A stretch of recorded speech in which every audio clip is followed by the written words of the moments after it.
Let's talk about charge-offs, right? Because charge-off is another popular topic that I usually get messages and DMs about. For those people that don't know, basically a charge-off is when you're in debt to a company, and instead of them pursuing you, right, they kind of just write it off as like a tax write-off, and then in turn it leaves a negative mark on your credit report, and boom, now it's negatively affecting your credit score, right? But once again, I do my due diligence on you. I do my research. I listen to the Zooms. I in and out of those 8-hour Zooms. I poke my head in, I poke my head out. If I remember correctly, I think I've heard you say something before along the lines of that when it comes to charge-offs, they shouldn't even be on your credit report to begin with. I think I've heard you say something like that before. Can you talk a little bit more about that? Why exactly shouldn't a charge-off be on your credit report? If you make $40,000 a year, right, is that reported on your consumer report? No. That's income, right? Right. Does income get reported on the consumer report? No. Okay. IRS says, anybody right now, go look up right now the IRS publication for 2021. And under cancel debt or 1099-C, you're going to see a definition from the IRS on what a charge-off is. Okay. And one of the language the IRS have is, it is gross or ordinary income. Right. That's by definition from the IRS. So if it's categorized as income, gross or ordinary income, how is that income being reported on the consumer report? Right. When the IRS says it's income and you're supposed to file it with your taxes, whether or not you got the 1099-C. That changes the status of the debt. It's not debt anymore, it's income. Right. You don't file taxes on debt. You file taxes on income. 100%. Earned, gross, or ordinary income. Right.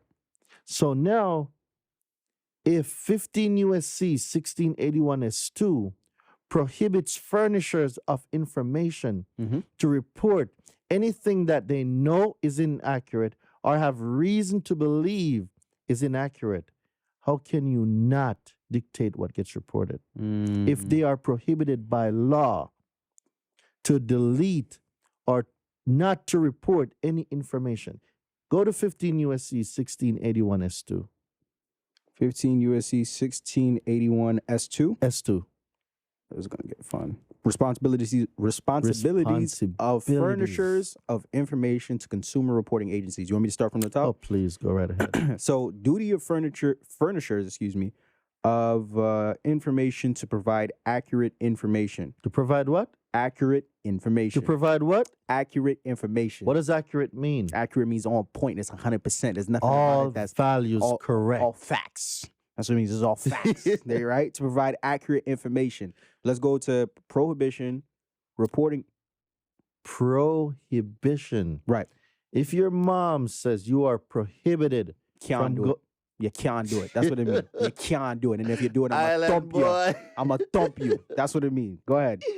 So if you are prohibited by, this isn't somebody saying it, Right. This is a prohibition by law. Go ahead, my good sir. A, reporting information with actual knowledge of errors. A person shall not furnish any information relating to a consumer to any consumer reporting agency if the person knows or has reasonable cause to believe that the information is inaccurate. Stop or keep going? No, you can stop right there. Boom. There you go. So how do they know? This is when our notices come into play. Okay. Our letters, the proof. Because I'm going to let you know that first thing, the charge-off being reported as a charge-off collection, that's inaccurate.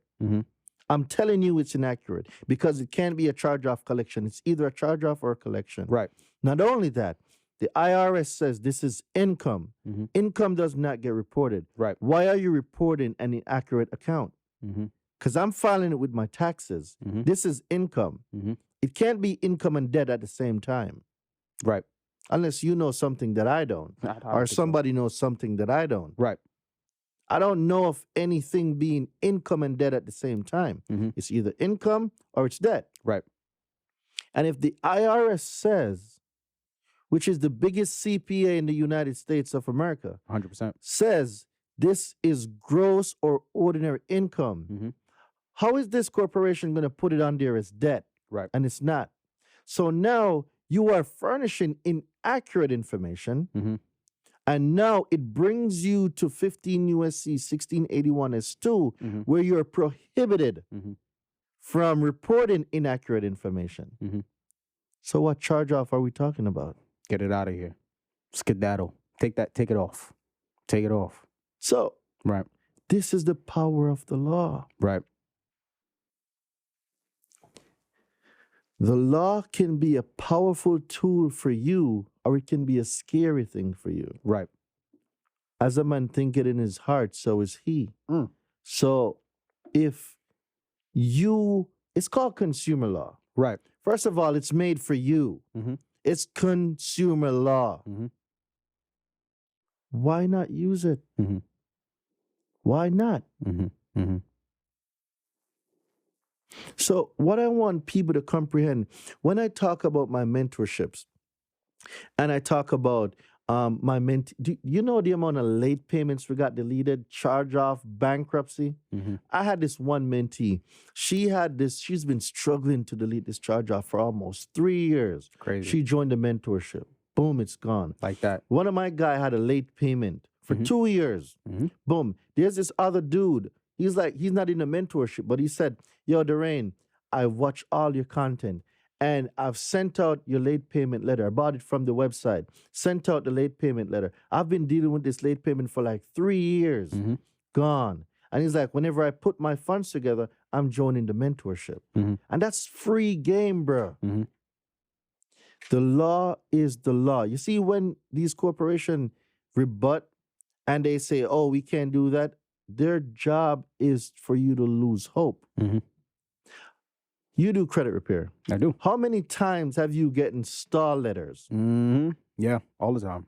All the time. What if you weren't persistent with after getting those stall letters? Then you're not going to get no results. You get discouraged. Right. And it is discouraging sometimes. Right.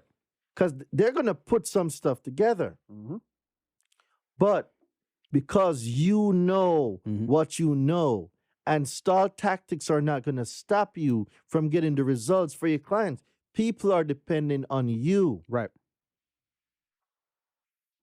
Right. They're dependent on you. 100%. You're confident in your information, Mhm. but the person that doesn't get the mentorship, that's not coming to you to get their stuff fixed, that doesn't know the things that they don't know, Mhm. and they try something, Mm-hmm. and then boom, oh, we can't do that because we are required to by law. Which law? Mm-hmm. Tell me which law. Right. Are you just making up your own laws? Unless you're a Congress, well, these companies, are you making up your own laws? Right. Right. So when people don't have a strong foundation, a house on sand will sink any day if the foundation is not intact. Son, you know I pulled you over today? Because I was doing 90 and a 40 and hit 3 people along the way? No, I don't care about that. What I do care about, though, is when checking our system, seems like you got a 580 credit score, right? Now, normally, I'd give you a ticket for this, but instead, I'm going to give you a link to a website called francoiscapital.com, right? They specialize in removing hard inquiries, charge-offs, collections, student loans, evictions, and so much more. So when you leave here, head over to francoiscapital.com and book your free credit consultation today, the Capital way. All right? So, All right, well, thank you, officer. What the hell is this? Are you even a cop? have a good day.